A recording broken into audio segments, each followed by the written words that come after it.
Hello दोस्तों, good morning. Welcome to your favourite YouTube channel study science Shivam. साथियों, आज हम पढ़ेंगे सीटेट पर्यावरणीय अध्ययन से महत्वपूर्ण प्रश्न जो आपके आने वाली सीटेट परीक्षा दिसंबर जो होगी 2022 में, उसके लिए बहुत इंपॉर्टेंट है। तो फ्रेंड्स, इस वीडियो में हमने 10 प्रश्नों को लिया है जो बहुत महत्वपूर्ण प्रश्न है। इन प्रश्नों को देखिएगा, आपको इन 10 प्रश्नों में 20 से 30 प्रश्न मिलेंगे जो आपके एग्ज़ाम में चार चांद लगाएंगे। बहुत महत्वपूर्ण प्रश्न है, इस वीडियो को ज़रूर देखिएगा। चलिए फ्रेंड्स, स्टार्ट करते हैं। पहला प्रश्न है, किस वृक्ष के फल को निम्बोली कहते हैं? तो उस वृक्ष का नाम क्या है जिसे निम्बोली कहते हैं? हम उस वृक्ष को हम कहते हैं नीम। नीम के वृक्ष को हम निम्बोली कहते हैं।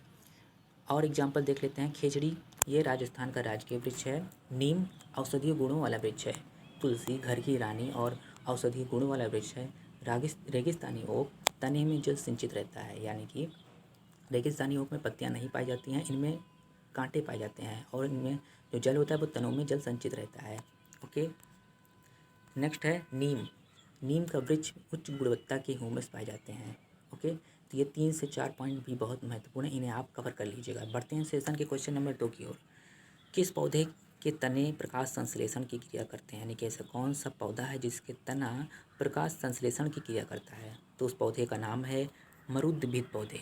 यानी कि मरुद्भिद पौधे जो मरुस्थलों में उगते हैं, वो तनों से प्रकाश संश्लेषण करते हैं क्योंकि इनके तनों में जल संचित रहता है। ओके, बट नेक्स्ट पॉइंट है लवणोद्भिद।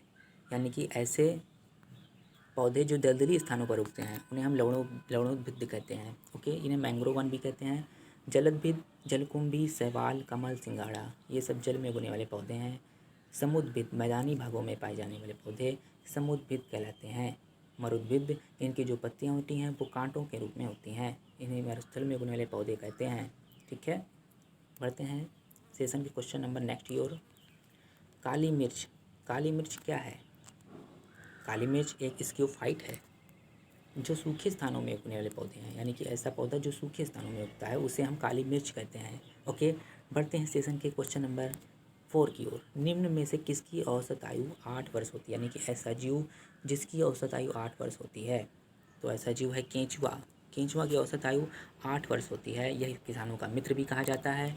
ये मिट्टी में पोली बनाता है जिससे मिट्टी में ऑक्सीजन की मात्रा बढ़ जाती है, जिससे पौधों को हेल्प मिलती है।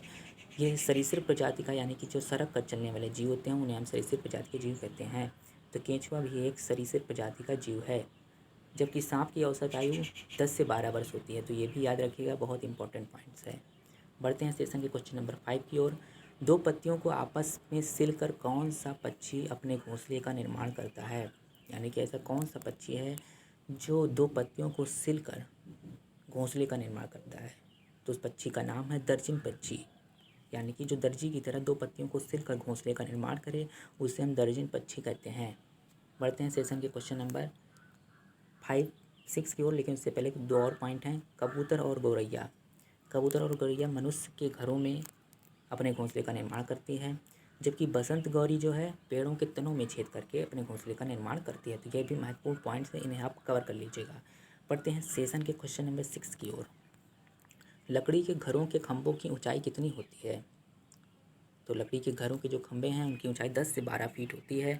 यह असम जैसे राज्यों में बनाए जाते हैं, यानी कि ऐसा स्थान जहाँ पर बारिश बहुत ज़्यादा होती है, वहाँ पर इस प्रकार के लकड़ी के घरों के खंभों की बनाकर उनके घरों को बनाया जाता है। ये हल्के होते हैं और ये बांस के खंभों का प्रयोग करके बनाए जाते हैं। ठीक है, ये लगभग 10 से 12 फीट ऊंचाई के होते हैं। बढ़ते हैं सेशन के क्वेश्चन नंबर नेक्स्ट की ओर। ख़त्म बंद क्या है? ख़त्म बंद जो है एक प्रकार की लकड़ी पर किए जाने वाली नक्काशी होती है जो पर्यटकों को आकर्षित करता है। ठीक है, ये दो राज्यों में जम्मू कश्मीर की घाटी और केरल में पाए जाते हैं। यानी कि इन्हें हम हाउस बोट कहते हैं। यानी कि जो नदियों में बोट के ऊपर जो घर बनाए जाते हैं उन पर जो नक्काशी की जाती है उन्हें हम ख़त्म बंद कहते हैं। ठीक है, तो ये महत्वपूर्ण पॉइंट्स हैं, इन्हें आप कवर कर लीजिएगा। बढ़ते हैं सेशन के क्वेश्चन नंबर नेक्स्ट की ओर।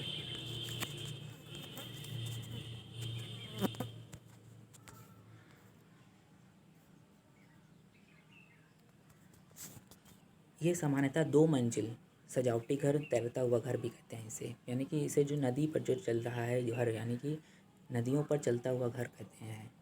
ठीक है। और एक महत्वपूर्ण पॉइंट है डोंगा, जिसे हम सामान्य नाव भी कहते हैं। ठीक है, बढ़ते हैं सेशन क्वेश्चन नंबर 8 की ओर। कौन सा कीट मधुमक्खियों की भांति कॉलोनी बस्ती में एक साथ नहीं रहता है? तो ऐसा जीव है मकड़ी। ठीक है, इन्हें आप याद रखिएगा। सेशन का क्वेश्चन नंबर 9 है ऊर्जा देने वाले खाद्य पदार्थ हैं। तो ऊर्जा देने वाला जो खाद्य पदार्थ है, गेहूँ, चावल, आलू, शक्कर और आदि महत्वपूर्ण पदार्थ खाद्य ऊर्जा देने वाले पदार्थ हैं। बढ़ते हैं सेशन के क्वेश्चन नंबर 10 की ओर। स्वच्छ भारत अभियान कब प्रारंभ किया गया? तो स्वच्छ भारत अभियान 2014 में 2 अक्टूबर को गांधी जी की जयंती के उपलक्ष्य में स्वच्छ भारत अभियान का अनावरण किया गया। बहुत महत्वपूर्ण प्रश्न है, इसे आप कवर कर लीजिएगा। तो आज के लिए 10 महत्वपूर्ण प्रश्न सीटेट परीक्षा के लिए बहुत महत्वपूर्ण हैं, इन्हें आप अच्छे से कवर कर लीजिएगा। मिलेंगे जल्द ही फिर एक और नई वीडियो में, तब तक के लिए जय हिंद, जय भारत।